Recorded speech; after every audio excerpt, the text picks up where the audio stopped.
Stop comparing apples with oranges.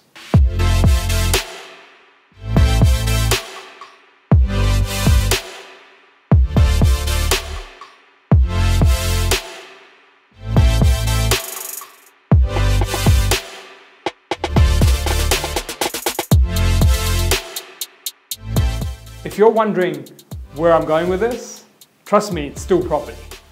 So when it comes to apples and oranges, think of it as you talking to your friends about how your property is going that you purchased 2 or 3 years ago, and maybe you're sharing with each other the results. Something very common in Australia. So when you're thinking about these results, what do they look like? Hey, so yeah, my property portfolio, the place I bought in Sydney grew by 200,000. Or you might be going, well, it's probably still the same value. That doesn't mean all of a sudden that they're comparable and should have grown at the same rate.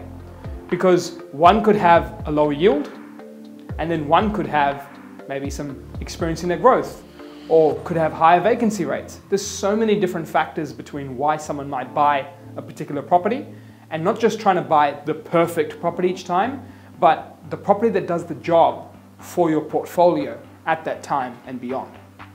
Now, there's an example that I've recently heard from a customer, and basically they shared about how one of their friends was talking to them about a property that they bought and it grew by $400,000. So we went through a list of questions. Question 1 was, have the rents increased a lot?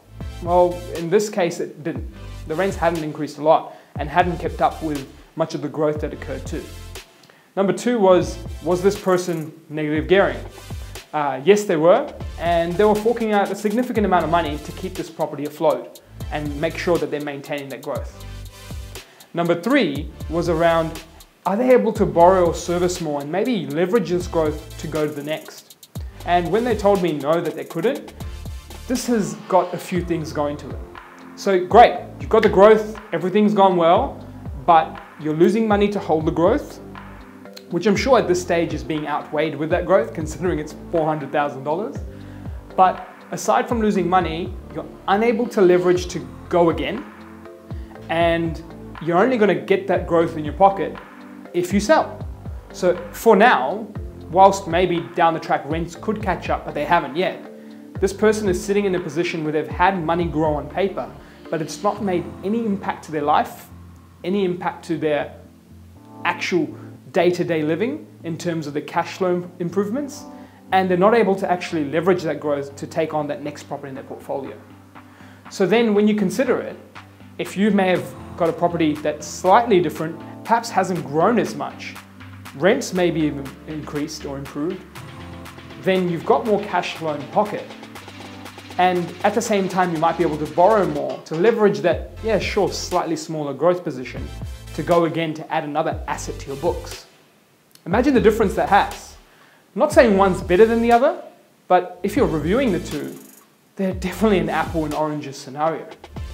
So before actually comparing this scenario and go through these questions, this customer was considering selling this particular property that they had in their portfolio just because of what their friend told them.